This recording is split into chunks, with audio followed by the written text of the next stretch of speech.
Assalamualaikum and a very warm welcome. You are watching Good Morning Public with me और आप सब मुझे कहते हैं सुहाब अफजल, पब्लिक इन्हें कहती है the one and only Harmeet Singh. Sat Shri अकाल, गुड मॉर्निंग और मैं हरमीत सिंह और इस्लामाबाद से आगे, लेकिन इस्लामाबाद का मौसम हमें अब कौन बताएगा? हरमीत पाजी आप मुझे बता दें। लेकिन अच्छी खबर ये कि लाहौरियों ने आज का मौसम बड़ा एंजॉय करना शुरू कर दिया। मौसम अच्छा हो गया है, आखिरी रोजे सर पहली वाले रोजों की तरह होना शुरू हो गए। कमाल का। मैं सुबह का वक्त था और ठंडी ठार हवाएं चल रही थी और बड़ी तेज हवाएं थी और मैंने देखा पर्दा हटा के तो खिड़की उस पार बारिश हो रही है अभी, कमाल की बारिश और साथ में ठंडी ठार हवाएं। तो फिर मैं उस नज़ारे को काफ़ी टाइम तक देखता रहा और क्योंकि मैं जब से लाहौर आया हूँ तो गर्मी बहुत ज़्यादा थी, लेकिन अब आज की जो सुबह है उसकी शुरुआत बड़े खूबसूरत मौसम से हुई और आपने दुरुस्त फरमाया कि इस वक्त बारिशों का नया स्पेल जो है वो मुल्क में दाखिल हो चुका है और आज यानी 19 तक बारिशों का जो सिलसिला है ये जारी रहेगा। और इस तरह खासकर बात करें शुमाली इलाके जात की, गिलगित बल्तिस्तान, शांगला, सवात और इन इलाकों में भी गरज चमक के साथ बारिशें हुई और मौसम काफ़ी ठंडा हो गया। और इसी तरह बलूचिस्तान के जो इलाके हैं वहाँ पे तुगयानी और एक और चीज़ जिसका मुझे दुख होता है और जिसका मैं हमेशा जिक्र करता रहता हूँ कि वहाँ पे फसलों के साथ साथ जो अंगूर, क्योंकि अंगूर पकने का टाइम होता है तो उनकी फसलों को, और खुबानी, क्योंकि खुबानी जो है बहुत सारे बागात बलूचिस्तान में, तो वो उनका बहुत ज़्यादा नुकसान हुआ है। लेकिन बारिशों का सिलसिला 2-3 दिन तक मज़ीद चलता जाएगा। लेकिन अगर मैं लाहौर की बात करूँ तो मौसम औसम है। मौसम है, मुझे पता था ये सेंटेंस जो है ना ये हरमीत पाजी मिस नहीं कर सकते। मौसम को औसम कहना है। और फिर अगर हम बात करें कल की रात की तो क्या खूबसूरत रात थी, लैलतुल क़द्र की रात थी, 27वीं शब थी। अगर पाकिस्तान समेत पूरी दुनिया में बात की जाए तो नमाज तरावी का ख़ास तौर पर अहतमाम किया गया। लोगों ने सारी रात इबादत की, दुआएँ मांगी मुल्क के पाकिस्तान के लिए, अपने घर के लिए, अपनी ज़ात के लिए, अपने काम के लिए। और हम भी इस दुआ से ही प्रोग्राम का आगाज़ करते हैं कि अल्लाह पाक पाकिस्तान की तमाम तर मुश्किलात को आसान करे। इसलिए हम इस्लामी जमहूरिया पाकिस्तान कहते हैं। इसमें बसने वाले तमाम मुसलमानों को, तमाम धर्म जितने भी लोग बसते हैं उन सबको खैर आफियत जो है पाकिस्तान की तरक्की के लिए, खुशहाली के लिए, कामरानी के लिए अपना भरपूर किरदार अदा करने की पूरी तौफीक अता फरमाए। लेकिन कल हमने अगर मनाजिर की बात करें तो पूरी दुनिया में आपने विजुअल्स जो हैं मुख्तलिफ सोशल मीडिया साइट्स पे और टीवी पे देखे होंगे।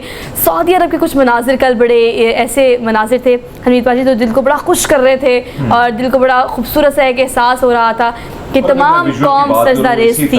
इसी तरह अगर हम इस्लामाबाद की बात करें जो वहाँ पे खासकर फैसल मस्जिद है उसको पूरा सजाया गया था। और इस तरह लाहौर में मैं बात करूँ तो जहाँ पे मैं मेरी रिहाइश है आसपास में तमाम तर मसाजिद में तिलावत बड़ा ख़ास एहतमाम था सर। बहुत सारे लोग, मैं देख रहा था कि क्योंकि ख़ास रात थी और हम देख रहे हैं कि आखिरी आशरा है और कुछ ही दिनों बाद इसका अख्तिताम हो जाएगा। लेकिन हमने ये देखा है कि रमज़ान जब शुरू हुआ था तब भी हमने ये देखा था। और इस महीने की अगर मैं बात करूँ तो उमूमन मैं हमेशा अपने शो में हम ये बात करते रहते हैं कि ऐसा पैगाम जो आपको एक ऐसे रास्ते पर गामजन करने का एक मैसेज लेके आता है जो एहसास की बात है, दूसरों का दुख दर्द समझने का पैगाम लेके ये महीना आता है। और जब आखिरी यानी मैं आज की बात करूँ या कल रात की बात करूँ तो मैं देख रहा था कि बहुत सारे ऐसे दोस्त जो जहाँ पे मैं मेरी रिहाइश थी तो उन्होंने कहा कि पाजी आज जो चीज़ आपको चाहिए हम आप यहाँ पे देते हैं। उसके बाद हमने जाना इबादत पे अपने, तो मैंने कहा बिल्कुल आप जा सकते हैं। तो आपने दुरुस्त फरमाया कि हम जितने भी मुस्लिम ममालिक देखें और जो विजुअल जो मनाजिर हमारे सामने हैं बड़े खूबसूरत थे और ख़ासकर हम देख रहे थे कि अपने अपने वतन के लिए, अपने अपनी रियासत के लिए और अपने अपने घरों की खुशहाली के लिए दुआएं मांगी जा रही थी। और हरम के मनाजिर की अगर हम ख़ास तौर पर बात करें, बिल्कुल ठीक कह रहे हैं, लाहौर, कराची, इस्लामाबाद बल्कि पूरे मुल्क पाकिस्तान समेत दुनिया में जहाँ जहाँ मुसलमान बसते हैं बड़ा खुसूसी एहतमाम किया गया था इबादत का।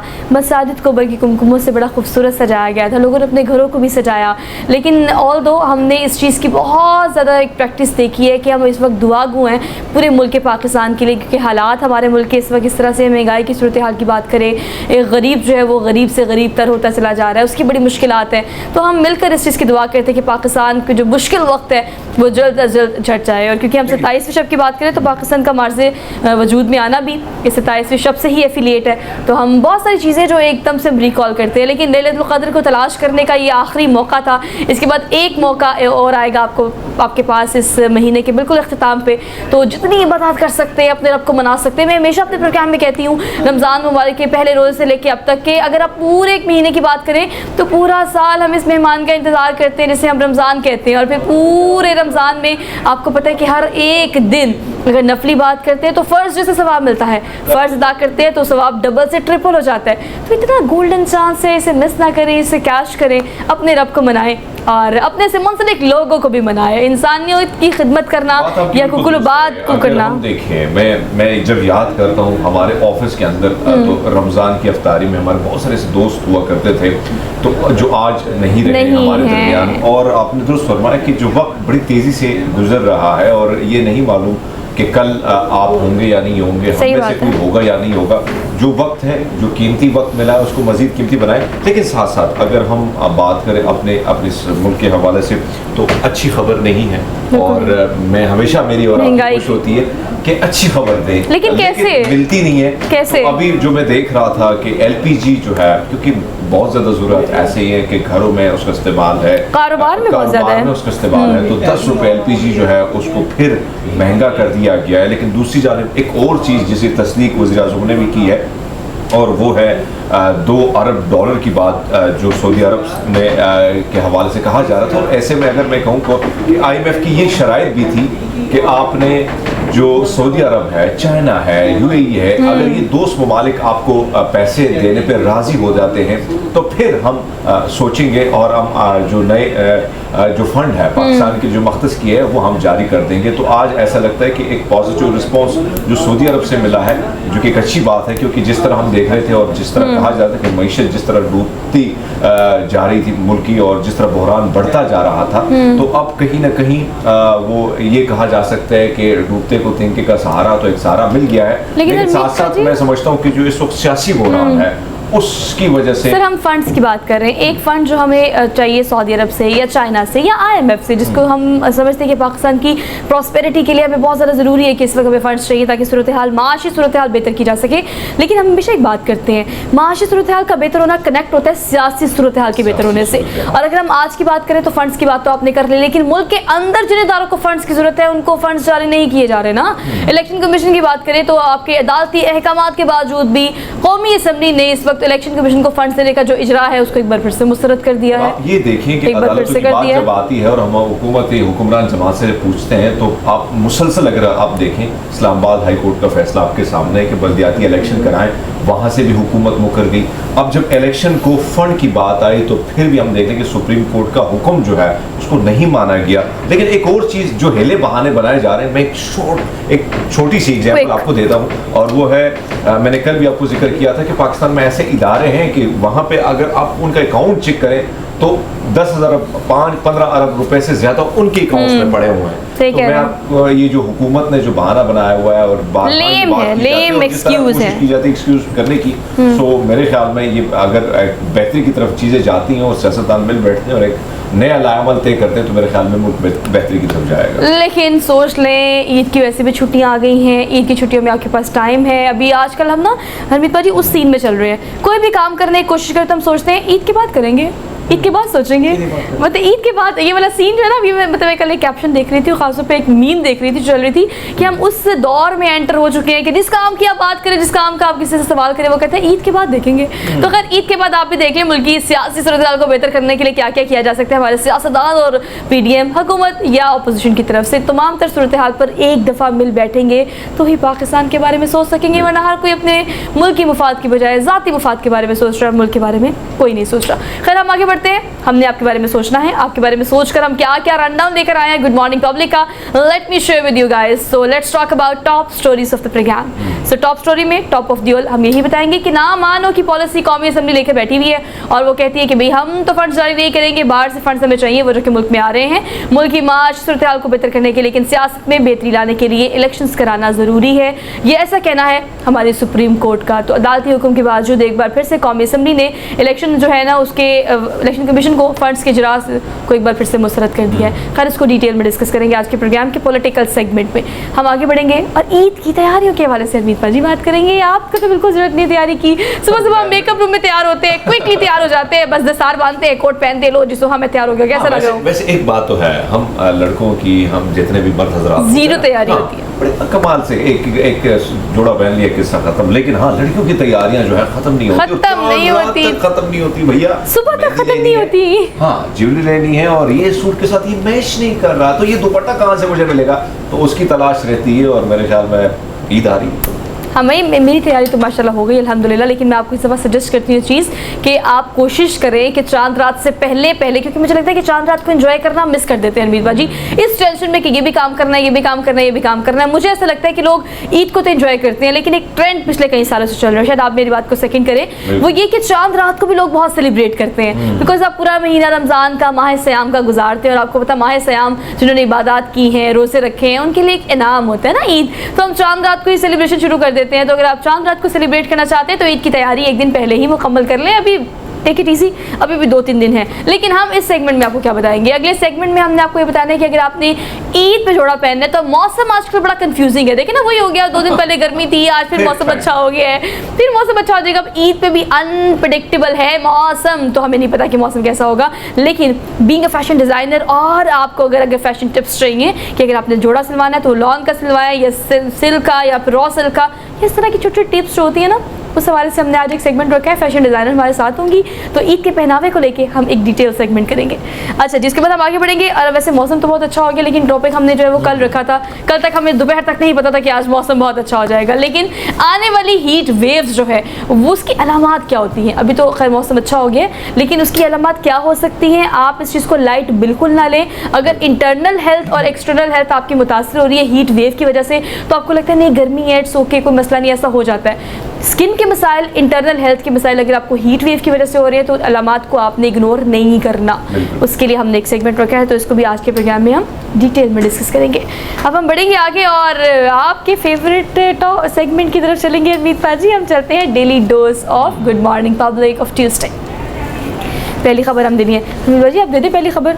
मैं तो चाहता हूँ आप ही दे दें। अच्छा, पहली खबर क्या है मैं आपको बताती हूँ। मैं इसलिए दे दूँ, हरमीत पाजी ने भी खबर से डर जाना है। वो इसलिए डर जाना है कि आप सोचो कि कोई इनका दोस्त हो, 2 साल पहले कोविड-19 में आपको पता है बड़े लोगों की वफात हुई है और बड़े लोग जो है ज़िंदगी की बाजी हार गए जस्ट बिकॉज ऑफ कोविड-19। अब हरमीत पाजी का कोई ऐसा दोस्त हो जो 2 साल पहले हमें पता हो कि कोविड की वजह से अल्लाह को प्यारा हो गया, लेकिन राइट आफ्टर 2 years इमेजिन अगर वो वापस आ जाए तो क्या रिएक्शन देंगे आप, क्या रिएक्शन देंगे? थोड़ा खौफ नहीं बल्कि ज़्यादा खौफ, बल्कि ये भूत तो नहीं है, कोई आत्मा तो नहीं है। आगे ऐसा नहीं है। Late me share with you guys के अब भारत में ऐसा वाक़या हुआ है 2 साल पहले। अब एक बंदे को आपने उसका क्रियाक्रम किया हो, आपने उसका क्रियाक्रम करके तमाम रसूमात जो आखिरी रसूमात होती हैं आपको पता है वो आपने पूरी कर ली हो, लेकिन 2 साल बाद वो आ जाए वापस।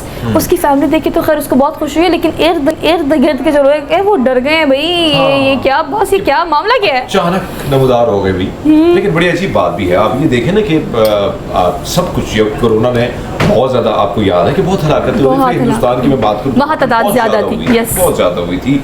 और इन साहिब की बात की जाए तो भाई जनाब जो है सब कुछ हो गया, कोरोना हो गया और उसके बाद उनकी डेथ हो गई, फिर क्रियाक्रम सब हो गया, सब लोग भूल भी गए थे, थोड़ा भूल जाते हैं 2 साल में तो भूल जाते हैं। चलिए इसमें के बाद भी लोग भूलना शुरू हो जाते हैं, तो मेरे ख्याल में 2 साल का टाइम तो बहुत ज़्यादा है। लेकिन बाजी का अचानक आना और फिर खौफनाक भी है और बहुत सारे सवाल तो कुछ जन्म भी देता है। आप सोचो कि कितना खुश होंगे ना कि आपसे वैसे ना ये देखिए फिल्म में होता है ना, फिल्मों में होता है, मूवीज में होता है, आप देखते हो ऐसे तमिल मूवी में खास तौर पे होता है मरने के बाद आप जिंदा हो जाए तो लिखा होता है उनके ना कि आपने जिंदा होना है। खैर अगर हम देखें 7 जन्मों की बात करें तो ये देखिए वहाँ पे ये कंसीडर किया जाता है इंडिया में बहुत ज़्यादा, तो ये जन्मों की बात है। अच्छा वो इस चीज़ को किसी हद तक एक्सेप्ट भी कर लेंगे, हमारे लिए शायद बहुत ज़्यादा हैरानकुन खबर है लेकिन उनके लिए इतनी हैरानकुन नहीं है। खैर अभी जब वो वापस आए हैं तो उन्होंने अभी तक नहीं बताया कि वो इन 2 सालों में कहाँ रहे, क्यों की हलाकत को अनाउंस किया गया था, उसके बाद वो 2 सालों में कहा किस तरह से रहे हैं, उन्होंने क्यों घर वालों को नहीं बताया। हाँ कमलेश खामोश है, कमलेश नाम है उसका। कमलेश जब मुंह खोलेगा तो बहुत सारे सवालों के जवाब मिल जाएंगे, लेकिन अब जनता जानना चाहती है कमलेश के मुंह से। अच्छा ये जो इंडिया वाला एक टच आया था ना आपकी पूरी ब्रेकिंग न्यूज में, that was good, pretty good. लेकिन चलिए जी ये खबर आपको इंडिया से आएगी, जब इंडिया से आएगी तो हम भी ये खबर जो है वो सेकंड कर देंगे। लेकिन अगर इस सूरत हाल की हम बात करें तो इस सारी सिचुएशन में अच्छा महसूस कर रहे हैं उसके घर वाले, और वो काफ़ी खुश है इस हवाले से कि उनको उनका बच्चा वापस मिल गया है, किसी का बाप, किसी का भाई और किसी का मतलब जो भी इनके रिश्तेदार हैं वो काफ़ी खुश हुए इस हवाले से। किसी का मामू, किसी का चाचू, बड़े रिश्ते होते हैं ना। आगे बढ़ते हैं, अगली खबर पर चलते हैं। अगली खबर जो बेसिकली अब आप बात कर रहे थे ना लड़कियों की तैयारियों की, तो ठीक है लड़कियां तैयारियां करती हैं ईद की बहुत ज़्यादा, लेकिन अब लड़कियों की तैयारियों की हेल्प करने वाले जो लोग हैं ना वो भी अब मेल हजरात हैं। आप देखें दुनिया शुरू हुई है तो मर्द हजरात नहीं दोनों से ये कंट्रोवर्शियल कर देना आपने पूरा बात तो है, लेकिन आपने सीधा मर्द पे चलेगी तो मैंने कहा नहीं, मैं बताती हूँ ये गाड़ी के दो पहिए हैं, गाड़ी के दो पहिए हैं, किसी एक के बाद चल नहीं सकते। लेकिन अब खबर आपको देती हूँ। खबर दरअसल ये है कि एक मेहंदी आर्टिस्ट है, ताल्लुक उसका पेशावर से। आपको पता है आप दर्जी की बात करें तो वही दर्जी आजकल तो इतने डिमांड में है ना हरमीत पाजी, वो आप उन्हें कुछ भी कहे मनाने की कोशिश करें वो नहीं मानते। मैं ना मानूँ कि पॉलिसी लेके बैठे हुए हैं, जो कपड़े सीने बस वही सीने। खैर अगर हम कपड़ों की बात करें, आजकल तो मेकअप आर्टिस्ट भी मेल बहुत ज़्यादा होते हैं, आपको पता है बड़ा अच्छा मेकअप करते हैं। अब रही सही कसर जो है वो मेहंदी ने पूरी कर दी है। अब आपको हम ये पेशावर से एक मेहंदी आर्टिस्ट है जिनकी मेहंदी के कुछ विजुअल्स हम आपको दिखा रहे हैं, कितनी खूबसूरत सी नफासत से और बड़ी नीट एंड क्लीन और डिज़ाइन बड़े खूबसूरत। लेकिन अब ये बहुत मशहूर हो गए हैं क्योंकि नॉर्मली हम देखते हैं कि बेसिकली हम बहुत कम देखते हैं ना मेल आर्टिस्ट को भी मेहंदी आर्टिस्ट। इसके बारे में जो सोशल मीडिया पे काफ़ी वायरल हुआ और मैं देखता हूँ कि हमेशा हमारे कमेंट सेक्शन में लाजिम हम देखते रहते हैं कि भैया क्या रिएक्शंस आ रहे हैं। लेकिन इनके बारे में अगर मैं कहूँ तो उनकी वादा जो है उनका भी सालून है और पहले उन्होंने सोचा, और बेटा जो था वैसे वालदा के साथ घर में बैठा होता था तो उन्होंने सोचा कि क्यों ना, तो कोई मुश्किल काम नहीं, मेहंदी का काम मैं शुरू कर देता हूँ।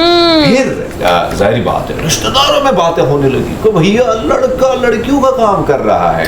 तो फिर जब ये मामला ज़्यादा हो, लेकिन मैंने देखा कि उनकी वालदा उनके साथ खड़ी थी और इस बच्चे का जो इंटरव्यू मैंने देखा और बड़ी कमाल की इसने बातें की हैं कि लोगों का काम है कहना, पेट पालने की बात जब आए, जब भूख लगती तब फिर कोई पूछता नहीं है। yes. बेटर है कि मैं अपना काम करूं और मैं कोई इसमें कोई शर्म नहीं है, कोई हाया की बात नहीं है, भाई मैं अपना काम करूं, ईमानदारी से काम करूं।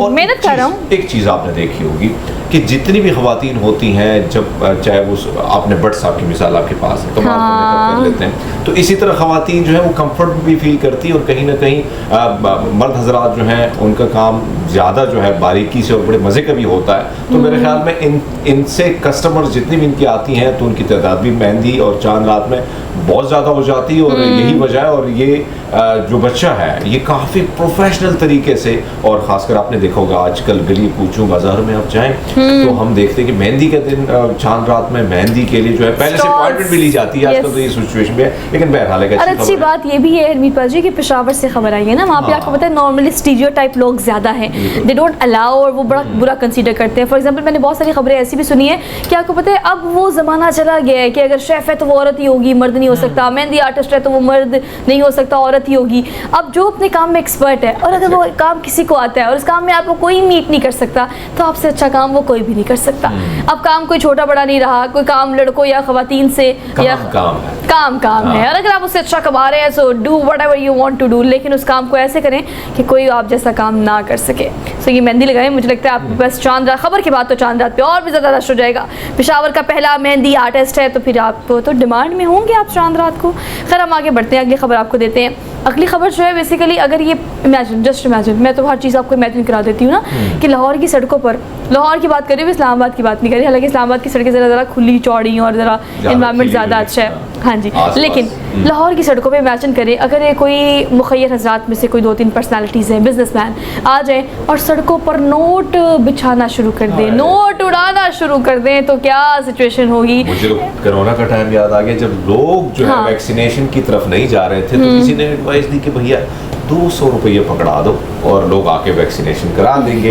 अब अगर आपने देखा ये जनाब जो है जिस तरह ये डॉलर की भरमार हो रही है और फिर हम देख रहे हैं कि ट्रैफिक में लोग आके रुक रहे हैं और हर बंदे की कोशिश है कि जितने डॉलर, और आपको याद है कि बचपन में शादियाँ होती थी ना तो हमारी नजरें, मेरी तो स्पेशल नजरें होती थी कि मैं जितने ज्यादा नोट मैं जमा करके लेके जाऊँ और आसपास ना फिर उसमें आपको पता है कि बड़ी कुताबूद, और फिर गिनते थे कि भैया मैंने इतने कमाए जो है जमा किए, आपने कितने किए, तो फिर ये हाँ इसमें भी एक अलग मजा होता था। तो इसमें देखे ना इसमें भी एक बंदा डॉलर दिखा रहा है, लेकिन ये कोई शादी की तकरीब नहीं है हरमीत पाजी, ये कोई मतलब ढोल की थाप पर आपको पता है नॉर्मली ऐसा होता है कि आप ऐसे करके पैसे उड़ाते हैं और नीचे बच्चों का रश लग जाता है। जैसे हरमीत पाजी उन बच्चों में से एक है जो कि नोट इकट्ठे करके बाद में काउंट, मैंने नहीं किए, मैंने बिल्कुल नहीं किए, लेकिन ये नोट इकट्ठे करके बाद में कंपटीशन करना किसके पास पैसे ज़्यादा हुए हैं। खैर ये जो है अमरीकी शहरी है और इनके पास पैसे बहुत हैं। इनका कहना ये कि मेरा मकसद सिर्फ ये कि जो गरीब गुरबा है, ऑब्वियसली कोई अपनी गाड़ी में गुजरा होगा तो गाड़ी से रुक के तो नोट नहीं उठाएगा ना,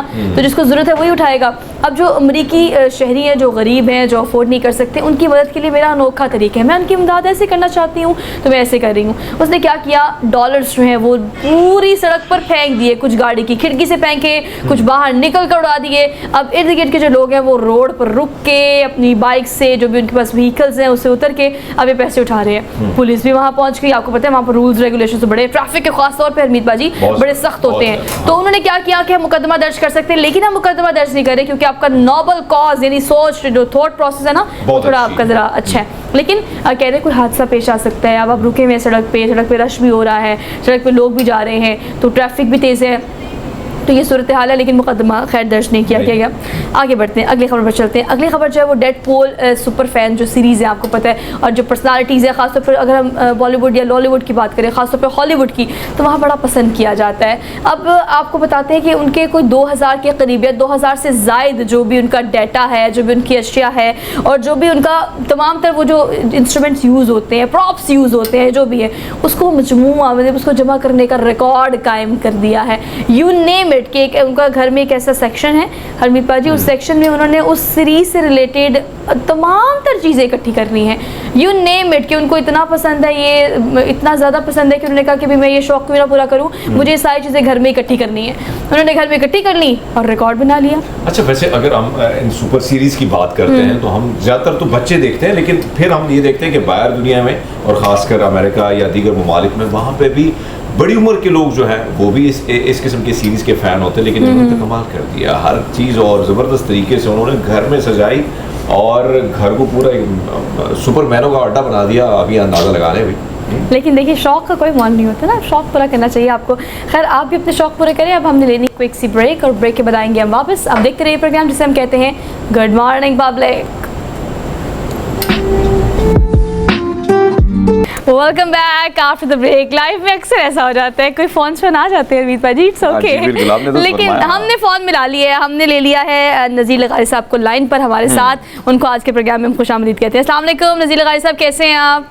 जी मैं बिल्कुल ठीक हूँ। वालेकुम सलाम। Thank you so much for joining us this morning. बस ईद करीब आने वाली है, लेकिन सर ईद से पहले भी कुछ चीज़ें क्लियर हो जाएं तो शायद हमें भी अंदाज़ा हो जाए कि ईद के बाद हमने क्या करना है। मुल्क की सियासी सूरत हाल को बेहतर करने के लिए कोशिशें की जा रही हैं अदालत की जानिब से, यानी सुप्रीम कोर्ट की हम बात कर रहे हैं। सर सुप्रीम कोर्ट के बार बार अदालती हुक्म के बावजूद भी कौमी असम्बली जो है वो फंड्स के इजरा को यकसर मुस्तरद कर रही है और बार बार कर रही है। आपको क्या लगता है किसी बात पर कन्विंस कर सकेंगे कौमी असम्बली वालों को, या इलेक्शंस के फंड्स के लिए हमें किसकी तरफ देखना चाहिए?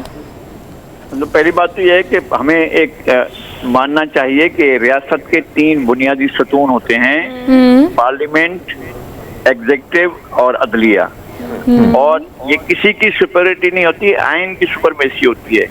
लेकिन आइन कौन बनाता है? पार्लियामेंट। आइन में तरमीम कौन करता है? पार्लियामेंट। कानून साजी कौन करता है? पार्लियामेंट। लेकिन पार्लियामेंट का काम कोई दूसरा इदारा नहीं कर सकता। ना एग्जीक्यूटिव खुद कानून साजी कर सकती है, एग्जीक्यूटिव सिर्फ एक ऑर्डिनेंस जारी कर सकती है उस हालत में जब हाउस ना हो, जब पार्लियामेंट का इजलास ना हो रहा हो, तो वो अपनी कोई मजबूरी आ गई हो तो वो एक ऑर्डिनेंस जारी कर सकती है, लेकिन वो खुद कानून साजी नहीं कर सकती है, उसको ज़हरा पास करवाना है पार्लियामेंट से। इसी तरह अदलिया भी कानून साजी नहीं कर सकती है, अदलिया कानून का जायजा ले सकती है, उसके जो अगर कोई खराबी है, जो आइन से मुताबिक कुछ चीज है, उसकी निशानदेही कर सकती है। अगर उसको ठीक किया जा रहा हो, अगर कोई रुकावटें ठीक की जा रही हो, आइन के अंदर अगर कोई गड़बड़ है तो उसको ठीक किया जा रहा हो, तो वो आइन साजी, आइन के अंदर या कानून के अंदर उन चीजों को ठीक करना उसका हक है पार्लियामेंट का और उसका इस्तेहकाक है।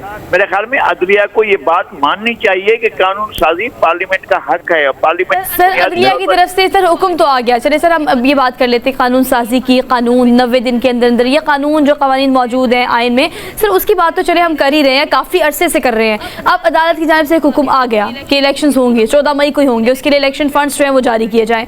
सर अब आगे बढ़ने के लिए किसी पॉइंट पर हम नहीं पहुँच पा रहे, इलेक्शंस अगर कराने हैं तो उसके लिए फंड्स चाहिए, और फंड फिर स्टेट बैंक की स्टेटमेंट के मुताबिक मौजूद भी है सर, उसके बावजूद भी जारी ना करना मतलब तो एक्सक्यूजेस है ना कि हमने इलेक्शन नहीं कराना। नहीं, बहुत सी चीजें और भी हैं। क्या सर? मसला ये है कि जब पहला फैसला लिखा गया था जो 1 मार्च को जारी हुआ और उस फैसले को जारी हुए 1.5 महीने से ज्यादा अरसा हो गया है और अब तक वो इलेक्शन हो जाने चाहिए थे, तो आर्डर यही होता ना कि 90 दिन 14 अप्रैल को खत्म हो रहे हैं, 14 अप्रैल तक आप इलेक्शन करा दें। जब आपने खुद कहा कि इनको 106 दिन तक ले जाए और फिर इसको अब कहा है कि 122 दिन तक ले जाएं, तो 90 दिन की शर्त पूरी नहीं हुई है, फिर तो आप मतलब उससे निकल गए हैं ना। अब आइन खुद अदालत के आर्डर के बाद भी सहूलत कारी की गई कि जनाब ठीक है बढ़ा लें आगे। अच्छा, बढ़ा लें आगे, अगर 4 दिन के लिए बढ़ रहे हैं तो फिर 8 दिन के लिए बढ़ रहे हैं, फिर 8 महीने के लिए भी बढ़ रहे हैं, तो इसमें कोई मसला नहीं है। फिर तो आपने खुद एक रास्ता मुतय्यन कर दिया है कि बढ़ सकते हैं। अगर ये वायलेशन हो गई थी तो फिर पीटीआई ने कैसे मान लिया था कि भाई 106 दिन के बाद? कैसे मान लिया था सदर मुमलिकत ने, कैसे इमरान खान ने मान लिया था और कैसे खुद कोर्ट ने मान लिया था, सुप्रीम कोर्ट ने मान लिया था। जो डेट दी गई थी वो तो जाहिर है डेट अपना 30 अप्रैल की डेट थी ना, जबकि इलेक्शन बुखारी साहब, आपने जो पहला सवाल का जवाब दिया मैं उसी पे सवाल करूंगा। हम मानते हैं इस बात को कि पार्लियामान जो है आइन बनाना, कानून बनाना पार्लियामान का काम है और उस पर अमल दरामद करना जो है अदालत उस पर अमल दरामद करती। लेकिन आपसे जानना चाहेंगे कि ऐसे वक्त में कवानीन में तब्दीली करना, क्या आपको नहीं लगता इस वक्त पूरी अवाम शक की निगाह से पूरी पार्लियामान को देखती है कि कहीं ना कहीं अपने लिए जवाब बना रहे हैं इलेक्शन से भागने के लिए? तो ये जो तासुर जा रहा है ये मेरे ख्याल में पीडीएम के लिए, नून लीग के लिए, पीपल्स पार्टी के लिए अच्छा तो नहीं जा रहा है। ये अच्छा है कि सुप्रीम कोर्ट जो है अपने आप को डाइल्यूट करती चली जाए। ये अच्छा लगता है कि पहले 2 जज निकाल दिए जाएं, फिर 2 जज निकाल दिए जाएं, फिर 2 जज निकाल दिए जाएं और कहा जाए कि नहीं अब ये आखिर में आकर ये 3 जज बचाए जाएं कि ये फैसला करेंगे। ये क्या बात हुई? कहाँ चले गए जस्टिस जो बाकी थे? मंदोखेल कहाँ गए?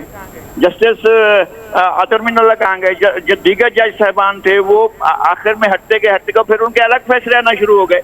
उन्होंने कहा कि जी हमने ये दिया। इस तरह से तो अक्सरती फैसला वो बनता है जाकर जो बाकी जज साहबान ने भी बेंच से अगर एक जज अलग होता है तो उसका फैसला होता है, जबरदस्ती तो आप बेंच में नहीं बिठा सकते। लेकिन अगर चलो मान लीजिए 3 जजेस पे हमने देखा कि मरियम नवाज साहबा ने तस्वीरें अविजा की, बयानात दिए, उनके फैमिली पर जो है अटैक किया, लेकिन अब अगर मामला जब आता है, अब 8 रुकनी जो बेंच है उस पर भी सवालात उठा दिए गए, तो आपको नहीं लगता ये आईनी टकराव, एक तरफ माशी बहरान, आईनी टकराव और सियासतदान मिल बैठने को तैयार नहीं है, तो ऐसे में मुल्क कहां किस नहज पर इन लायकों ने, अहलों ने पहुंचा दी है? सर ये चीज तो माननी पड़ेगी। सर मैं ये कहता हूं कि सुप्रीम कोर्ट को किसने तकसीम किया है?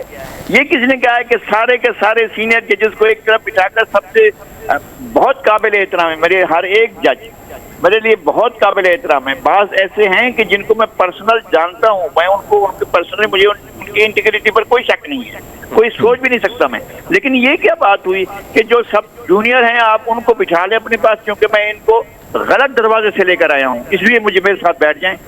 और उनके अपॉइंटमेंट पर तय हो गया था, सुप्रीम जुडिशियल काउंसिल उसको रिजेक्ट कर चुका था। फिर ये तो हुकूमत ने, मुस्लिम लीग ने मुंह काला किया था अपना और कहा था कि ठीक है जी शामिल कर लें, हम आपको वोट दे देते हैं। इस वजह से वो जैसे काजी फैजल से बिट्रे किया था नून लीग ने। सर चलो मान लेते हैं अभी इलेक्शन की बात नहीं मानी जाती, लेकिन 2 फैसले जो इस्लामाबाद हाई कोर्ट ने किए और उसमें कहा गया कि बल्दियाती जो इलेक्शन है वो करा, वहां से भी हुकूमत जो है वो भी मानने से इनकारी नजर आई। अब अली अमीन गंडापुर को उस वक्त उठाया गया जिस वक्त कल जो इस्लामाबाद हाई कोर्ट ने जो फैसला दिया उसके मुताबिक कि अली अमीन गंडापुर को आपने इस्लामाबाद में ही रखना है, उसके बावजूद उस हुक्म का पालन नहीं किया गया।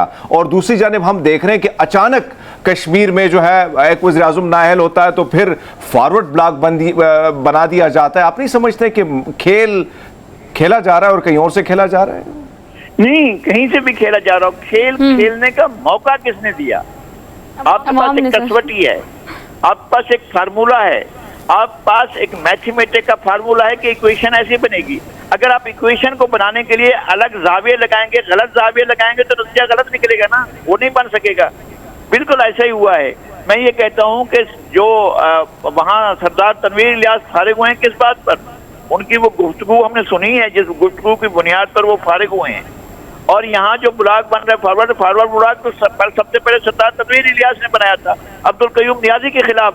अब्दुल कयूम नियाजी को उठाकर उन्होंने एक तरफ फेंक दिया था, और ये इसलिए कि वो बहुत बड़े इदारे के मालिक हैं और वो जो है अब चूंकि पुरानी जो ATM मशीनें हैं वो जहांगीर तरीन भी हट गया, अलीम तरीन भी हट गया। नई ATM मशीन जो है वो सरदार तनवीर रियाज हैं, उनको बनाया कि वजीर आजम, और पिछले को हटा दिया जो। अच्छा नज़ीर लगाई साहब, चलिए ये तो हम एक पार्टी के उन लीडरान की बात कर रहे हैं, उन कारकुनान की बात कर रहे हैं जो कि पार्टी को सपोर्ट करते हैं, जो कि अंडरस्टूड समझ भी आता है थोड़ा सा ना, क्योंकि हर पार्टी में हम इस तरह के लोग देखते हैं। लेकिन सर अगर मुल्क की सूरत हाल की फिलहाल हम बात करें तो आपको क्या लगता है कि किसी पॉइंट पर आ ही नहीं रहे ना? राना सनाउल्लाह साहब की स्टेटमेंट देखिए, वो कहते हैं कि जितना मर्जी जोर लगा ले इमरान खान, इलेक्शन 14 मई को नहीं होंगे। अब मरियम नवाज सामने आती है तो वो भी यही कहती है कि आप जो मर्जी कर लें, हम आइन तो पहले भी टूटता है, अगर आइन टूट जाएगा तो व्हाट्स अ बिग डील। क्योंकि आइन के मुताबिक आपको पता है कि अगर इलेक्शन कमीशन को इस चीज़ का पाबंद किया गया है या इसको कौमी असम्बली को पाबंद किया गया है कि आपने इलेक्शन फंड्स जारी करने, एक रिपोर्ट जमा करानी थी 11 को, उसके बाद कोई कार्रवाई का सामना करना पड़ सकता है हुकूमत को। लेकिन हुकूमत तो आपको इस तरह की स्टेटमेंट देती है कि हमें कोई फ़र्क ही नहीं पड़ता, अदालत जो मर्जी कहती फिरे। सुप्रीम कोर्ट से सबसे बड़ा इदारा है हमारा इंसाफ। प्लीज इसको अंडरस्टैंड करें कि झगड़ा खड़ा कर दिया गया है, प्लीज बात को अंडरस्टैंड करें। और मुल्क बहरान में दाखिल हो चुका है, हो चुका है। ईगो जो है ना मुस्लिम लीग की चलेगी, ना आली मर्तबा जनाब चीफ जस्टिस की चलेगी। ईगो किसी की नहीं चलेगी, अना किसी की नहीं चलेगी। आइन पहले ही हो चुका है ना, 90 दिन पर तो पहले वायलेट हो चुका है। आइन की खिलाफ वर्जी 14 अप्रैल मतलब ये कि अगर एक आइन वायलेट हो गया है तो बाकी सारे भी हम वायलेट करते रहे? नहीं, बिल्कुल नहीं करें, बिल्कुल नहीं करें। लेकिन अगर इसको खुद कोर्ट कर दिया तो फिर आप दोबारा कमीशन को वो कैसे कह सकते हैं, जनाब सुप्रीम कोर्ट कैसे कह सकती है? कमीशन का अपना डोमेन है, एक पूरा इदारा है, एक पूरा इंस्टीट्यूशन है। ये कैसे हो सकता है कि दूसरे इदारों के जाकर अंदर इंक्रोचमेंट करें? एग्जीक्यूटिव को आप कहें कि ये करो, ये नहीं करो, इसका अपॉइंटमेंट करो, उसका अपॉइंटमेंट। हम पिछले 60 साल से यही देखते आ रहे हैं कि कोर्ट ऑर्डर करते हैं, उसको लगा दो यहाँ पर, इसको यहाँ लगा दो। ये क्या बात है? नहीं, आपकी मनपसंद चीजें चलेंगी, एग्जीक्यूटिव का अपना कोई इख्तियार नहीं है। ये एग्जीक्यूटिव की डोमेन है कि अपना काम करे, उसको काम नहीं करने दिया जाता। ये इलेक्शन कमीशन की डोमेन है कि वो तय करेगा। सर मैं आपसे ये जानना चाहती हूँ, इसको नटशेल कीजिएगा, क्या आपको लगता है कि मुल्क की इस वक्त सियासी मुआशी बदहाली जिस नहज पर पहुंच चुकी है, हम जहां पर आ चुके हैं, आपको कोई वे आउट नजर आता है इलेक्शंस के अलावा? आप क्या समझते हैं? आपका एक तज्जिया, एक जिंदगी गुजरी है आपकी, आपने सियासत का हर दौर देखा है, इस वक्त इलेक्शंस के अलावा कोई वे आउट आपको नजर आ रहा है टू मेक इट पॉसिबल? तो इलेक्शन कराने हैं कि हम एक जज्बाती माहौल पर अपने लाडले को लेकर आए, तो फिर ये शायद कोई इस बात को मानेगा नहीं। सर इसके अलावा क्या वे आउट है? इलेक्शंस अगर नहीं होते, मुल्क की हालात देखें, पेट्रोल देखें, महंगाई देखें, PDM की हुकूमत देखें, सूबों के और मुल्क के जब इंतखाबात होते हैं, आप उसमें हमेशा इंतखाबात इस तरह से होते रहे। पाकिस्तान में अलग अलग इलेक्शन नहीं हुए। सर मान लीजिए खान साहब को लाना बहुत बड़ी गलती थी एस्टेब्लिशमेंट की, लेकिन इनको लाना क्या आप समझते हैं कि ये गलती नहीं थी? इन्होंने तो मुल्क तबाही के आने पर खड़ा कर दिया। सर ने हमेशा तबाह कौन गलतियां की हैं? ये बर्बादी एस्टेब्लिशमेंट लाई है, और सारी की सारी इनको भी वही लाए हैं और उनको भी वही लाए थे, और गलत किया था। और इनको अपनी गलतियां ठीक करनी है शुरू से लेकर आखिर तक। ये नहीं हो सकता आइन के पीछे जाकर खड़ा होना पड़ेगा। क्या किसी को आप ये रियायत दे सकते हैं कि आपने जो है वो 5 वक्त की नमाज़ें पढ़ेंगे? नहीं, ठीक है जी, अब मैं ऐसा करता हूँ कि इसको नमाज दिन में नहीं पढ़ी थी, अब मैं रात को जाकर नमाज़ें पढ़ता हूँ। कज़ा नमाजें हो सकती हैं। अब कज़ा इलेक्शन जो है वो 8 दिन के बाद 8 महीने के बाद करा लें।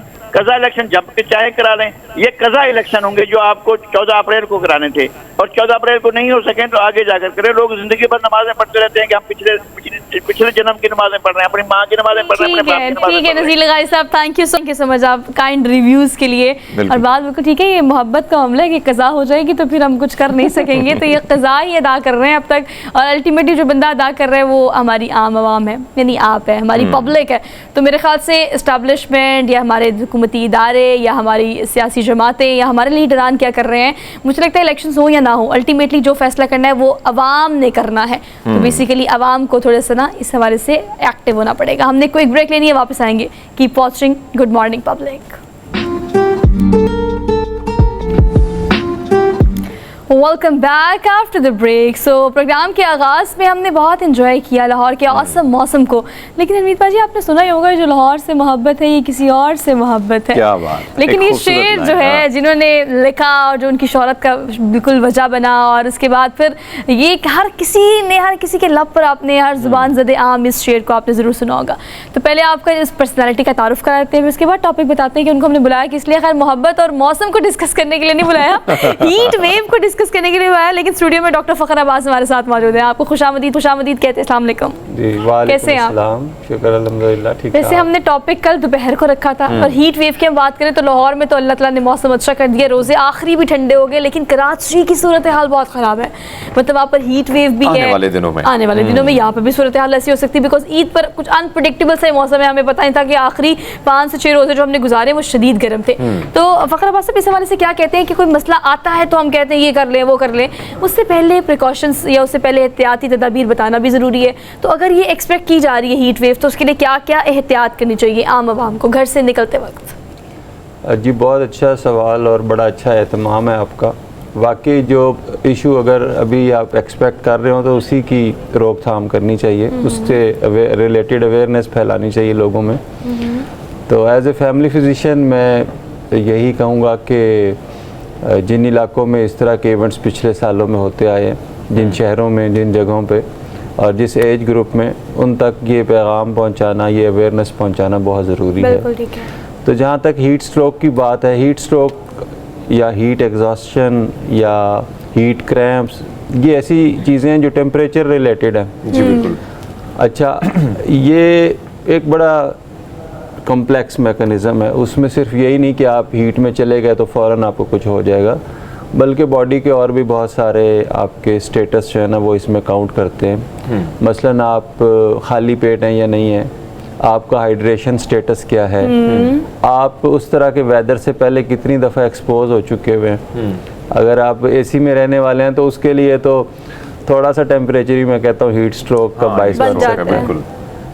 तो डॉक्टर साहब एक और चीज़ जो हम देख रहे हैं, ये नुक्ता उठाना लाजिम है, और जो डॉक्टर साहब ने बात की कि एसी, हम देखते हैं कि डॉक्टर साहब अमूमन बहुत सारे लोगों की आदत भी होती है कि वो रूम से निकलते नहीं है और गर्मियों में सारा टाइम जो है वो एसी में ही गुजारते हैं। इनके लिए कितना ख़तरनाक होता है, जिस्म आदी हो जाता है, लगता फिर ये है कि, और हल्की सी धूप भी हो तो फिर कहते हैं कि भैया बहुत बुरा हाल हो गया। तो उनको क्या पैगाम देंगे कि अपना ये जो लाइफस्टाइल है इसमें कितने जो चेंजेस हैं वो ज़रूरी है? चेंजेस तो खैर हमारे लाइफस्टाइल में नेगेटिव तरीके से बहुत आई हैं। जैसे हम सहल पसंदी का शिकार हो गए, और ख़ास तौर पे हम किसी भी वेदर को अच्छी तरह एंजॉय नहीं करते। हम गर्मियों में जनाब एसी अभी से शुरू हो गए, और सर्दियों में हम लोग जो वो बिल्कुल हीटर फ़ौरन चला लेते हैं।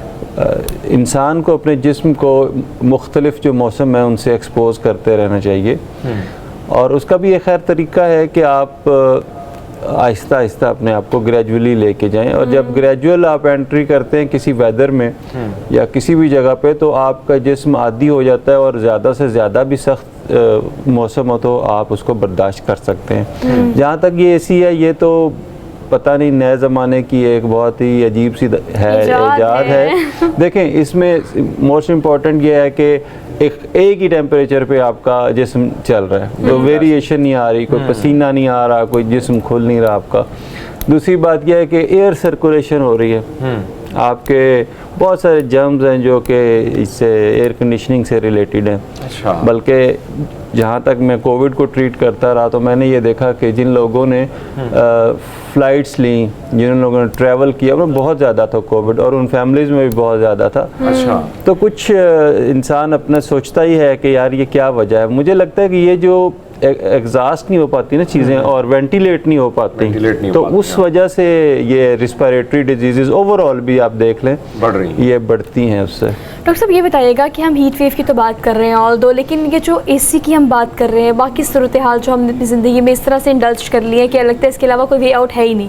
अब अगर गाड़ी में है तो एसी है, हम स्टूडियो में तो एसी है, बाहर जाएंगे तो एसी है। अब आपने बिल्कुल एक बात ठीक की कि हम जैसे लोगों के लिए जो एसी के इतने यूज्ड हुए हैं, हल्की सी गर्मी भी हीट वेव बन जाती है। बिल्कुल ऐसे। एक्चुअली हीट वेव होती क्या है, किस एक्सट्रीम पॉइंट पर जाकर, टेम्परेचर पर जाकर वी कॉल इट कि ये हीट स्ट्रोक है, इससे बचने के लिए हमें ये करना चाहिए? बिकॉज लाहौर में तो खासतौर पर टेम्परेचर 50s तक भी जाता है। बिल्कुल, बड़ा अच्छा सवाल आपने किया है। इसको एज ए डिज़ीज़ या एज ए एमरजेंसी समझने की बहुत ज़रूरत है कि जब आपका टेम्परेचर जो है वो बढ़ जाता है तो आपके जिस्म की जितनी भी केमिकल रिएक्शंस हैं वो ऑल्टर हो जाते हैं। ठीक है। जो आपके मसल्स हैं या इंटरनल ऑर्गन्स हैं उनको डैमेज हो सकता है।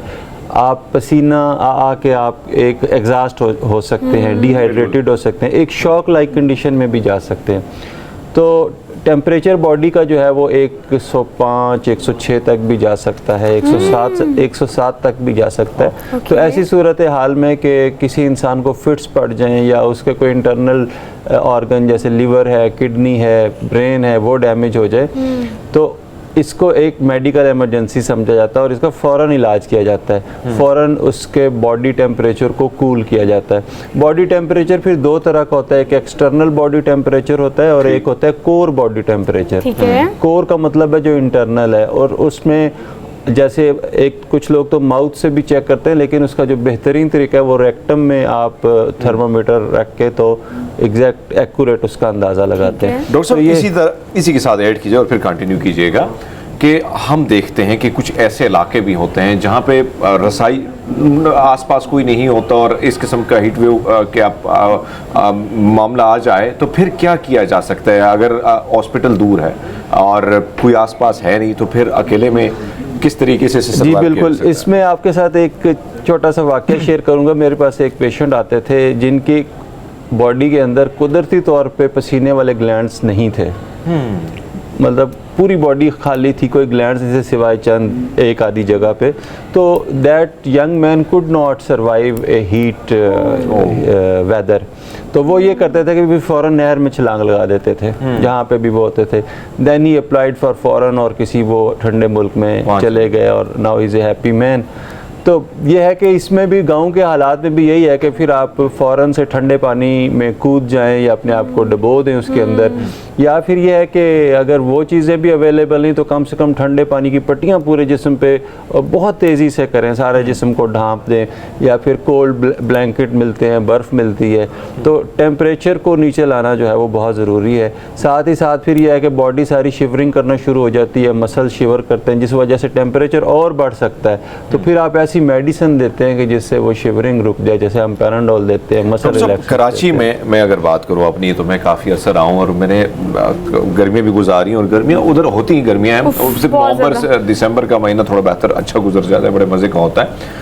लेकिन मैंने इस किस्म की सिचुएशन नहीं देखी जो हम देख रहे हैं कि मुसलसल 3 4 5 साल से हम ये हालात जो हैं वो देखते हैं। जब भी गर्मी आती है, जून जुलाई का महीना होता है तो हीट वेव के खदशात बढ़ जाते हैं और फिर हम देखते हैं कि बहुत सारे लोग बेहोश, बहुत सारे लोग जो है उनकी तबीयत ख़राब हो जाती है। क्या वजूहात है डॉक्टर साहब के ये इसमें शिद्दत आ रही है और क्या करना होगा? ये वैसे सवाल जो है लाजिम इसलिए कि कराची के जो लोग हैं फिर हम वहाँ पे बहुत सारी ऐसी चीज़ें देखते हैं कि आबादी के हवाले से अगर हम देखें, प्लांट्स ना होने के हवाले से देखें तो ये चीज़ें बढ़ती जा रही हैं। इस पर आप क्या कहेंगे सर? बिल्कुल ये सैड है, हम भी फॉलो करते रहे मुख्तलिफ ख़बरें, लेकिन हमारे जो दोस्त कराची में थे वो यही कहते थे कि जी यहाँ बड़ा अच्छा वेदर है, आप जब मर्जी आएँ। लेकिन फिर हमने ये सुनना शुरू किया कि हीट वेव है और डेथ्स हो रही हैं उससे। तो डेफिनेटली ओवर क्राउडिंग है, डिफॉरेस्टेशन है, और फिर नेचुरली भी कई जगहों पे जो टेम्परेचर्स हैं वो बदलते रहते हैं। आप कभी डाटा उठा के देखें मुख्तलिफ जगहों का तो टेम्परेचर बदलते हैं। मैं आपको एक छोटा सा एक और वाक़या रिलेट करूँ इससे कि मैं फर्स्ट टाइम जब मरी गया, I was in intermediate class, तो उस वक्त दिन के कोई 11:30 बजे थे। तो जैसे ही हम नीचे अड्डे पे उतर के ऊपर माल रोड पे गए ना तो it was a sunny day. तो वो धूप मुझे लगी, मैंने कहा यार ये मरी था तो मैं क्यों आया यहाँ, मैं लाहौर में ही अच्छा था। तो कभी तो मरी में भी टेम्परेचर ऐसा हो जाता है या डायरेक्ट सनशाइन होती है कि आप कहते हैं कि यार मैं क्यों आ गए यहाँ पे। अच्छा, वैसे ये फील होता है आपको नॉर्दर्न एरिया से आप जाए तो वहाँ की धूप ज़रा कड़क और ज़रा तेज़ होती है, वो आपको डायरेक्टली मुझे ख्याल से यहाँ की निस्बत डायरेक्टली इफेक्ट करती है क्योंकि मेरे ख्याल से ट्रांसमिशन जो है वो बड़ी क्लियर होती है हमारी।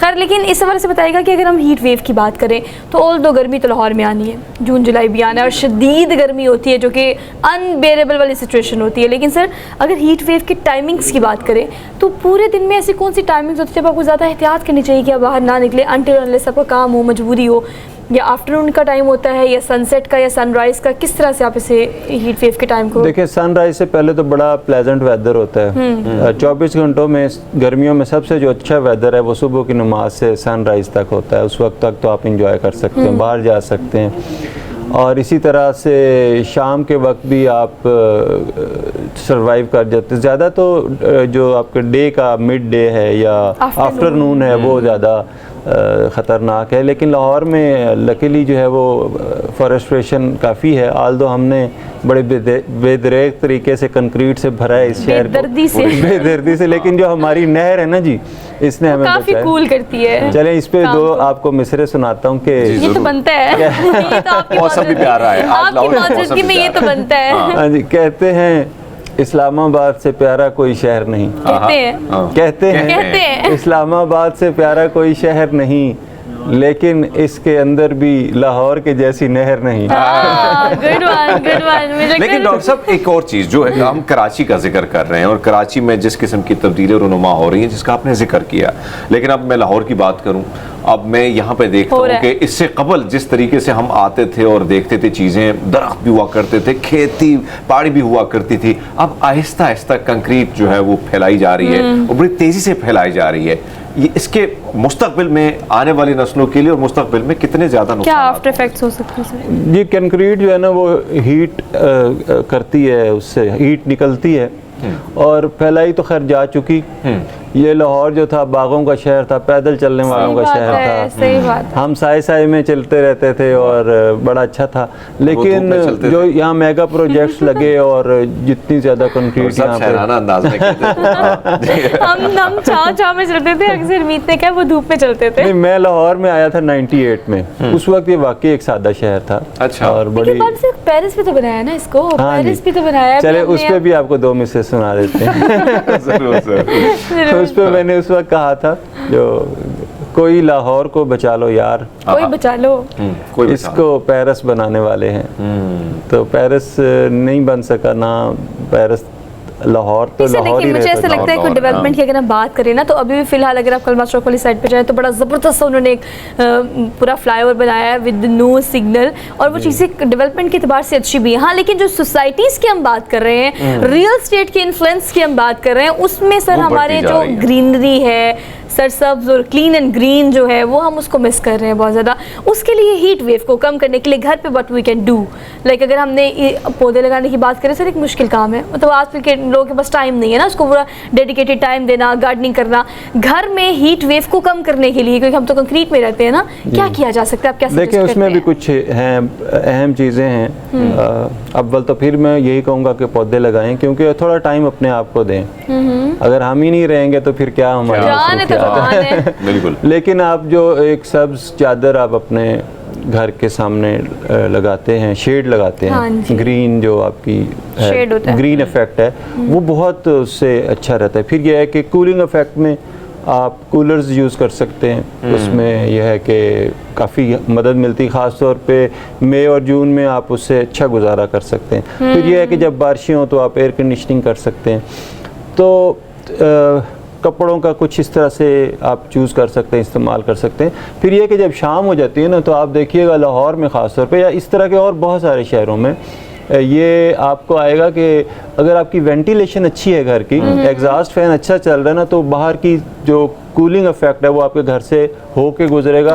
तो आपका फिर वो जो एनर्जी का है, एसी एयर कंडीशनिंग का खर्चा भी कम हो जाएगा उससे। मतलब घर की मेकिंग की अगर हम बात करें तो रूम्स में या आपकी वेंटिलेशन में या बालकनी में एक इस तरह से कुशादा होना चाहिए कि आपका हवा का अखराज और इंदराज जो है वो बिल्कुल ठीक हो सके, उससे हालात घर के बेहतर हो सकते हैं। बच्चों के लिए क्या आप इस हवाले से कहेंगे, क्योंकि बच्चे जो है ना वो सबसे ज़्यादा इफेक्ट होते हैं हीट वेव में, खासतौर पर वो घर में हो या बाहर हो।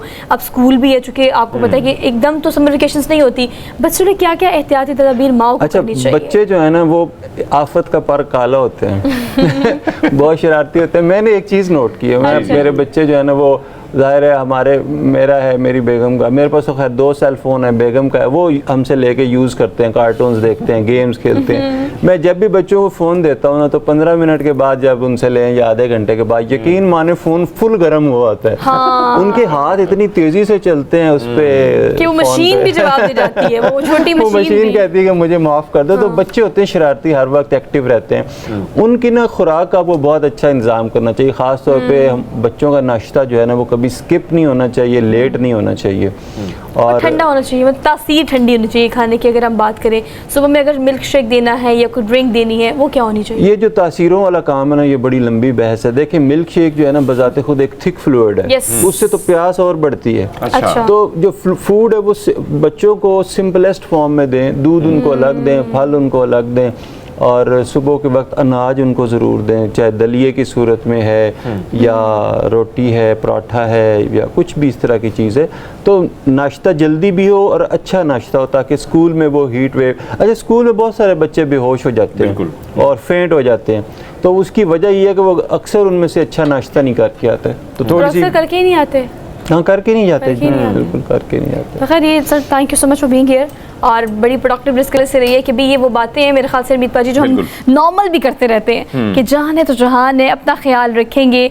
कल मैं एक स्टेटस पढ़ रही थी, उसमें लिखा हुआ था कि अगर आपको क्विकली मैं कहूँ कि अमित पाजी मुझे 1 मिनट के अंदर बता दें कि 3 अहम जिंदगी में चीज़ें कौन सी हैं आपकी, 3 क्विकली, तो उन तीनों चीज़ों में आपका नाम कहीं भी नहीं होगा। 3 अहम पर्सनालिटीज़ अगर हम बात करें, चीज़ों की हम बात करें, तो आपका नाम कहीं भी नहीं आता। Try to love yourself, अपना ख्याल रखिए, अपनी सेहत का ख्याल रखें। आप हैं तो जहान है, आप हैं तो आपकी ज़िंदगी है, तो अपना ख्याल आपने इस गर्मी में भी ज़रूर रखना है। रोज़े ख़त्म होने वाले, ईद पर भी अपना ख्याल रखना है और दूसरों का भी। हमने एक ब्रेक लेनी है, इसी नोट से एक ब्रेक लेते हैं, वापस आएंगे। Keep watching, good morning public. Welcome back after the break. और वक्त बहुत कम है, मुकाबला बहुत सख्त है, क्योंकि अब कुछ ही दिन रह गए हैं ईद में। तो ईद की तैयारियां जोरों शोर से जारी हैं, लेकिन we got confuse some time, you know, ऐसा लगता है मौसम तबदील हो गया अमित पाजी, समझ नहीं आ रही कि आपने लॉन के कपड़े सिलवाने हैं या आपको फ्रॉक की तरफ जाना चाहिए या आपको शर्ट्स की तरफ जाना चाहिए, या लॉन्ग या शॉर्ट। इस तरह के बहुत सारे सवाल जो ख्वातीन के दिमाग में इस वक्त हैं, क्योंकि पहले के रोज़े बड़े ठंडे थे, बीच में गर्मी आ गई, अब फिर आज का मौसम अच्छा हो गया है। और अमित पाजी प्रेडिक्शन भी कर रहे हैं कि अगले आने वाले दिनों में लेकिन देखिए इस्लामाबाद से नवीद लेकर आए हैं अच्छे मौसम की लाहौर, तो कह रहे हैं कि ईद में मौसम अच्छा हो जाएगा। लेकिन अब फैशन है, और क्या चीज़ फैशन मेन है, क्या आउट है, क्या ट्रेंड है, क्या ट्रेंड नहीं है, और किसको कैसे कपड़े पहनने चाहिए अपनी बॉडी शेप के मुताबिक, ये और इस तरह के बहुत सारे सवाल, इनके जवाब लेने के लिए डिज़ाइनर हमारे साथ स्टूडियोज में मौजूद हैं।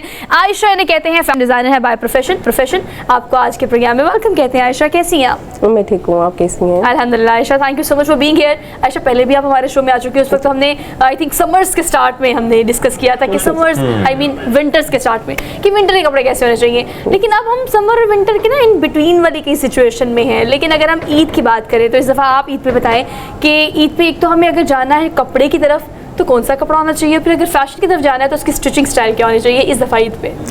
अगर तो हम क्लॉथ की बात करेंगे फैब्रिक क्वालिटी की, तो देन आई प्रेफर कि हमें लॉन में और स्विस लॉन में और उसमें शिफॉन में जा सकते हैं और थोड़ा सा मीडियम सिल्क में जा सकते हैं। लेकिन जो समर के अकॉर्डिंग ऑब्वियसली मौसम जो है वो अनप्रेडिक्टेबल है इस टाइम। अभी मौसम बेहतर है, लेकिन ईद में फिर मुझे लग रहा है कि it's going to be sunny. तो कन्फ्लिक्ट हो गया, यहाँ पे कह रहे मौसम अच्छा होगा, यहाँ से कह रही नहीं गर्मी आ नहीं, एक्चुअली जो प्रेडिक्शन है वेदर की वो ये वाले 3-4 दिन है, वो कह रहे हैं कि इट्स गोइंग टू बी रेनी, लेकिन ईद पे गर्मी हो जाएगी। और आयशा से मैंने एक और बात की, मैंने कहा मुहतरमा लाहौर की बात करें, कराची की बात करें, यहाँ तो गर्मी होगी, लेकिन बहुत सारे ऐसे इलाके हैं जहाँ मौसम बहुत प्यारा है, उनके हवाले से उनके लिए तो ठीक है, वो मीडियम सिल्क में चले जाए, वो शिफॉन में चले जाए। लेकिन वी आर द सिल्क, जो लड़कियां हैं वो सिल्क पहनना पसंद करती हैं क्योंकि वो बॉडी के साथ बहुत अच्छी जाती है, स्मूथ होती है, उसकी फॉल बहुत अच्छी होती है। बट अब जो लॉन्स हैं जैसे कैमरिक है, वो भी उसकी भी फॉल बहुत अच्छी होती है अगर उसको आप बहुत अच्छे से डिज़ाइन करो, उसमें कट्स डाल दो, उसमें फ्रॉक्स में चले जाओ, पैनल्स में चले जाओ, तो उसकी भी लुक बहुत अच्छी आती है। लेकिन ऐसा मुझे ये बताएं कि अब हम फैशन की थोड़ी सी बात कर लेते हैं, जैसे फ़ोन पे साइलेंट कर ले, इट्स ओके। हम अगर बात करें सारी सिचुएशन में तो अब देखिए ना ट्रेंड बहुत तेज़ी से चेंज हो रहे हैं। मतलब अगर आप पहले देखिए एक चीज़ ट्रेंड में होती थी ना, सब वही करते थे। अब एक वक्त में बहुत सारे ट्रेंड एक साथ चलते हैं, किसी को लॉन्ग बहुत पसंद है तो वो लॉन्ग की तरफ जाता है, किसी को शॉर्ट पसंद है वो शॉर्ट की तरफ, किसी को फ्रॉक पसंद है फ्रॉक की तरफ। पहले मैंने जो देखा है अमित जी, आपने भी नोट किया होगा, एक ट्रेंड आता था ना तो सब वही करते थे, मर्द ज़्यादा नोट करते हैं। एक ट्रेंड आया था तो सबने वही करना होता था। अब सबकी कोशिश होती है आयशा कि एक दूसरे से मुख्तलिफ लगा जाए, है, या अपनी शायद बॉडी टाइप को देखकर हम कपड़े सिलवाते हैं? ज़्यादा ट्रेंड में क्या चीज़ है इस दफ़ा? अब तो अवेयरनेस बहुत ज़्यादा आ गई है। हाँ, पहले तो बस ये होता था, ऑब्वियसली पहले ये होता था कि ठीक है ये ट्रेंड में है तो वो आपके बॉडी शेप के साथ जा रहा है या नहीं जा रहा, वो मैटर ही नहीं करता था। बस आप जाते थे टेलर्स के पास और उसको कहते थे कि मुझे ये शलवार सी दो, Patiala shalwar with short shirts या लॉन्ग शर्ट्स सी दो, लेकिन वो ऑब्वियसली अगर आपकी पर्सनैलिटी के साथ नहीं जा रहा तो वो अच्छा नहीं लगता था। बट अब चीज़ें बहुत डिफरेंट हैं, अवेयरनेस बहुत ज़्यादा है, ऑब्वियसली हमारे सोशल मीडिया ने इसमें बहुत बड़ा रोल प्ले किया है। तो अब लोग अपनी पर्सनालिटी के अकॉर्डिंग जो है वो फैशन ट्रेंड्स की तरफ जाते हैं। जिनको लॉन्ग सूट करते हैं वो लॉन्ग्स की तरफ जाते हैं, जिनको शॉर्ट्स पसंद होते हैं, जो उनकी पर्सनालिटी के साथ अगर शॉर्ट जाता है तो वो शॉर्ट में चले जाते हैं। Yes, obviously cuts matters a lot. अगर आप लॉन्ग भी पहन रहे हो तो उसमें भी अगर आपने हल्का सा कट दे दिया है तो वो थोड़ा फैशनेबल ट्रेंडी लगता है और वो बहुत मज़े की चीज़, मोड सा एक वो लुक आ जाता है। ईस्टर्न में जब मोड मर्ज कर देते हैं तो वो बड़ी मज़े की सी चीज़ आती है। अच्छा, आपको पता है आयशा, एक और सवाल है मेरा जो ख़वातीन का ख़ास तौर पे होता है ना, अब हमने जो चीज़ें भी डिस्कस की है ना उसी से मैं ड्राइव करती हूँ आगे। कहते हैं कि शॉर्ट अगर हो ना आपकी हाइट तो लॉन्ग फ्रॉक पहने या लॉन्ग शर्ट पहने, और अगर आप लंबे हैं तो अगर शॉर्ट पहनेंगे तो वो भी कूल लगेगा। अच्छा, अब ऐसा है कि आजकल मैंने एक चीज़ पूछनी है आपसे, बैगी स्टाइल बहुत चल रहा है। एक ज़माना ऐसा होता था कि आपने जो आपका फिगर है वही फिट कपड़े होने चाहिए, मतलब you need to be proportionate और बड़ा एक पोर्शन में आपका फिगर होना चाहिए, और उसमें आपने कपड़े वही पहने होते थे जो बिल्कुल फिटिंग में होते थे। अब आप क्या समझती है इस हवाले से कि लोग बैगी स्टाइल की तरफ जा रहे हैं? फ्री साइज कुर्ता चाहिए उसे कहते हैं, free size kurta style like which I am wearing right now. Like अगर आपका बॉडी फिजिक उसमें प्रोमिनेंट नहीं होना चाहिए, you feel comfortable, so it's matters a lot. इससे फर्क नहीं पड़ता। अगर आप मोटे भी हो और अगर आपने उसको लूज फिट में पहना हुआ है और लेकिन आपने उसको कॉन्फिडेंटली कैरी किया हुआ है तो you are going to be awesome. या यू लुक ऑसम। लेकिन और अगर आपने वो फिटिंग्स वाला तो ट्रेंड अब बिल्कुल भी नहीं रह गया। अब वो कुर्ता स्टाइल्स में और बैगी स्टाइल्स में हम लोग काफ्तान वगैरह में चले जाते हैं, तो वो ज़्यादा कन्विंस। देखिए, कुछ लड़कियां ऐसी हैं जिनको लगता है कि वो फिट कपड़े पहनेगी तो वो स्मार्ट लगेंगी, लेकिन मैंने बहुत सारी लड़कियों को, मतलब हमारे बहुत हैशटैग सेलिब्रिटीज़ हैं, यू नेम इट, आप माया की बात कर लें, माहिरा की बात कर लें, आप नेमल की बात कर लें, अपने साइज से ओवरसाइज्ड कपड़े पहने होते हैं इन्होंने, but they look good, they are as much as smart as you and me can imagine. या बट देखिए, जो स्मार्ट होते हैं वो अगर लूज फिट्स भी पहनते हैं तो वो उसमें भी स्मार्ट ही दिखते हैं, ठीक है। लेकिन जब आप थोड़ा बल्गी बॉडी की तरफ जाते हो तो उसमें वो ऑब्वियसली वो थोड़ा सा वो होती हैं, कंसर्न्ड होते हैं कि हम तो ऑलरेडी थोड़ा बल्गी हैं, तो अगर हम उसको लूज फिट में पहनेंगे तो I don't know what, yes exactly, that's going to be the biggest concern of them. मगर ऑब्वियसली मैं हमेशा जब भी मेरे पास क्लाइंट आता है तो मैं उसकी बॉडी फिजिक्स पे जाती हूँ। लाइक अगर आप शॉर्ट हाइटेड हो और आप बल्गी पहन रहे हो तो it's not going to be the good thing, ठीक है। उसमें ऑब्वियसली पहले ही आप थोड़े फैट हो और फिर उसके बाद अगर आप शॉर्ट हाइटेड हो। मौसम जो आपने पहना है और खुले डुले कपड़ों की बात आ रही है, तो मैं समझता हूँ कि हम मर्द हज़रात भी सुल्तान राही को कॉपी कर लेते हैं, खुले डुले होते हैं ना, बड़े मजे के होते हैं, गर्मियाँ हैं और हवा भी चल जाती है।